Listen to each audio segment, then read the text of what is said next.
व्यतीत होना चाहिए, अपने आराध्य देव के सिवा कहीं नहीं।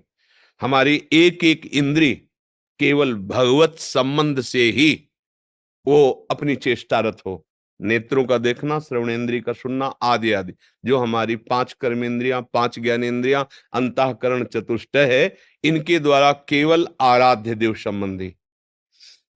छठदम शील विरत बहुकर्मा, निरत निरंतर सज्जन धर्मा। भगवान श्री राम ने छठवीं भक्ति का स्वरूप बताया है कि विरत बहुकर्मा, जिन कर्मों में भगवत विस्मरण हो जाता है, प्रपंच की वृद्धि होती है, भोगों में सत्यत्व बुद्धि होती है, प्रेम प्राप्ति के उपासक को उन कर्मों से विरति हो जाना चाहिए, उन कर्मों में। क्योंकि सो सब कर्म धर्म जर जाऊ, जहां न राम पद पंकज भाऊ। तो व्यर्थ वाले कार्य, भगवत विस्मरण कराने वाले व्यक्ति वस्तु स्थान का संयोग, इससे बचना। दूसरा नंबर है हमारा समय केवल प्रभु के चिंतन में, मनन में, प्रभु की प्रसन्नता के लिए प्रीत्यर्थ कर्म में, श्री कृष्ण अनुकूलेन प्रतिकूलस्य वर्जनम। तो हमारा समय सार्थक हुआ। एक एक श्वास, एक एक मिनट हम बिके हुए हैं, हम स्वतंत्र नहीं हैं कि हमें जो मन आएगा देख लेंगे, जो मन आएगा सुन लेंगे, जो मन आएगा खा लेंगे। नहीं, हम बिके हुए दास हैं। अपने केवल आराध्य देव की चर्चा, आराध्य देव की चर्चा करना, आराध्य देव के प्रसादी पुष्प का सौरभ, इत्र का सौरभ, आराध्य देव के प्रसादी वस्त्र धारण करना, और आराध्य देव के ही चिंतन में सुख है ऐसा बुद्धि का निश्चय करना, आराध्य देव की ही सेवा के लिए मन से संकल्प करना, आराध्य देव के ही चिंतन में चित्त का लगना, और आराध्य देव के अहंकार में रहना कि मैं श्यामा श्याम का दास हूं। गोस्वामी जी कह रहे हैं, अस अभिमान जाय जन भोरे, मैं सेवक रघुपति पति मोरे। सियाराम मेरे स्वामी, ऐसा अभिमान कभी हमारे हृदय में भूल करके भी ना विस्मरण हो, हर समय अभिमान बना रहे, मैं श्यामा श्याम का हूं। विरक्तिर, तीसरा है विरक्तिर।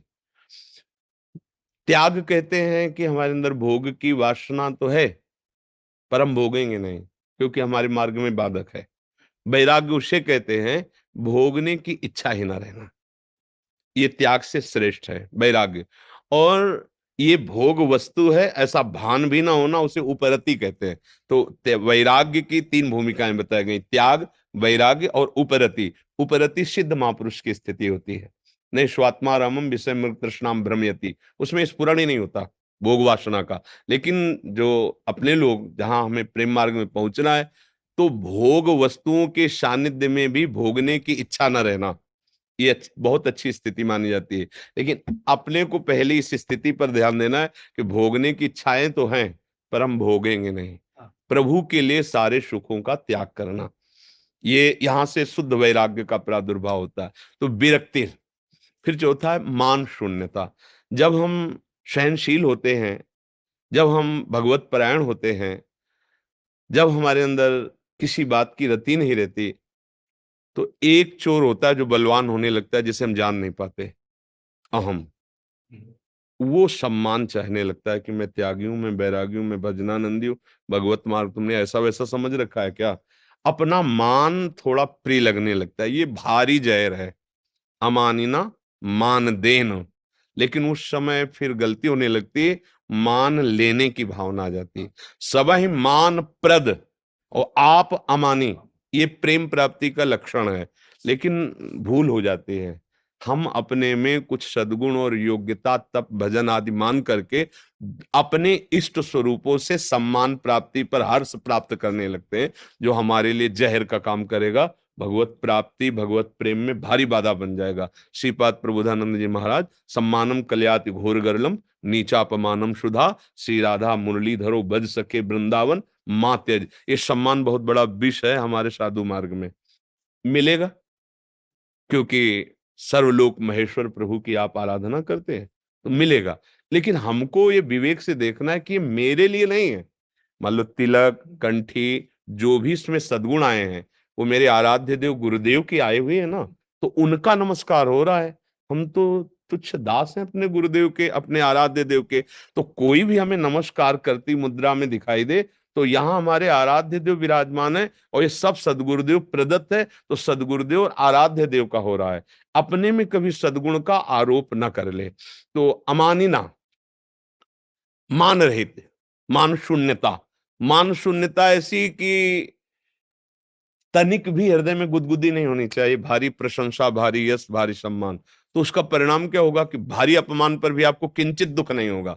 तो आप प्रभु के प्रेम के योग्य हृदय वाले बन रहे हैं, जिसमें ये क्षणे रुष्टा क्षणे तुष्टा, वो प्रेम जैसे महान गरिष्ठ पदार्थ को नहीं पचाना आता उस हृदय को। इसीलिए हृदय को मजबूत करना होता है। मान शून्यता, मान शून्यता बहुत। फिर आसक्ति तद गुणाख्याने, भगवान की चर्चा करने का नशा होना चाहिए। अगर कोई हमारे पास बैठ गया, तुम पूछो ना पूछो, हम शुरू हो गए। हम आशा बसन व्यसन आते नहीं, रघुपति चरित होए ता सनकादि के लिए आया। तो तीन श्रोता बन गए, आप बोलने लगे, कभी वो श्रोता बन गए, कभी वो सुन वक्ता बन गए। भगवत चर्चा करने का नशा होना और सुनने का नशा होना। जहां जहां पिय की बात सुने खोजत तिन गैर, कोई मेरे प्यारे श्याम सुंदर की बात सुना दे, मेरी लाडली की बात कान तरस जाए, कोई मुझे प्रभु चर्चा सुना दे, ऐसी भूख श्रवणेन्द्री में जग जाए, कोई मुझे मेरे प्यारे की बात सुना। बावरो सो रस में फिरत खोजत नेह की बात। उत्साह संपन्न होकर नाम जपने की रुचि प्रकट हो जाना। समुत्कंठा नाम गाने सदा रुचि। इतना नाम में प्रेम होना चाहिए कि अगर प्रभु भी सामने खड़े हो तो हम नाम को नहीं छोड़ सकते, क्योंकि धोखा हो जाएगा। पतंग को नजदीक समझकर डोरी छोड़ दी तो उड़ जाएगी। डोरी के कारण ही पतंग नजदीक आ रही। प्रभु मानो पतंग है और नाम डोरी है, खींचते जाओ नजदीक आते चले जाएंगे। अगर नाम छूट गया तो हमारा सर्वस्व चला गया। तद विस्मरणेन परम व्याकुल थी। नहीं, नाम नहीं छोड़ सकते। आप आओ ना आओ, दर्शन दो ना दो, आपकी मौज। पता नहीं हम योग्य हैं नहीं, लेकिन नाम नहीं छोड़ेंगे, ये गुरु जी ने दे दिया है।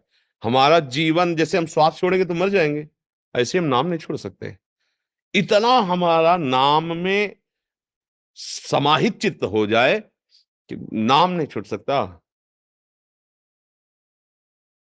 कोई चेष्टा नहीं, जैसे धड़कन चल रही ना, ऐसे चल रहा है अपने आप। अभ्यास, जो अभ्यास रथ हैं वो खुद देख रहे हैं। नींद में पड़े, चेतना खुली, कहते चल रहा है, अर्थात नींद में भी चल। और पूज्यपाद गोस्वामी पाद राधा कुंड वाले महाराज जी के लिए तो सोवत हूँ रसना रटे, राधा कृष्ण सुनाम। रघुनाथ दास जी गोस्वामी कि अगर वो नींद में भी है तो जिज्ञासा ने राधा कृष्ण राधा कृष्ण राधा कृष्ण राधा। सोवत हूँ रसना रटे, समुत्कंठा नाम गाने सदा रटे। और प्रीतिस्तद वसति स्थले, अपने प्रभु की लीला स्थली प्राण प्यारी हो जानी चाहिए। भैया हम जी नहीं सकते ब्रज के बिना, वृंदावन के बिना, हम अपने आराध्य देव की लीला स्थली के बिना जी नहीं सकते। ये हमारा जीवन है। अगर ये भाव हमारे अंदर आ जाए तो समझना चाहिए प्रेम महाराज हृदय रूपी सिंहासन पर पधार रहे हैं। या पधराना हो तो इन लक्षणों को हृदय में धारण करना चाहिए। वैराग्यवान भगवत अनुरागी के लिए कुछ दुर्लभ नहीं है, बस ये अनुराग प्राप्त हो। भगवान सब कुछ देने में सहजता दिखाते हैं, पर प्रेम देने में नहीं, ये ध्यान रखना। परम पद भी वैसे ही दे देंगे, पर प्रेम, प्रेम वो वस्तु जो भगवान को सदैव बांध के रखता है, अधीन रखता है। प्रिया प्रीतम उसको कभी एक क्षण के लिए नहीं छोड़ते, जिसके हृदय में उनका प्रेम प्रकट हो जाता है, अधीन हो जाता है। वो तत्व जो अजीत है उसको जीत लेता है प्रेमी। भक्ताधीन मना, गोपाल शास्त्र नाम में आता है, भक्ताधीन मना पूज्य, भक्त के अधीन हो जाते हैं। ये प्रेम हमें गुरु जी देते हैं। जो मंत्र है, जो नाम है, जो उनके चरणों का आश्रय है, उससे जब हमारा देहाभिमान गलित होता है और मंत्र से अधीन होकर के आराध्य देव हृदय में झलक देते हैं, फिर अनुराग से हृदय द्रवित हो जाता है। हम सब अपने गुरुजनों की कृपा का आश्रय लेकर के निरंतर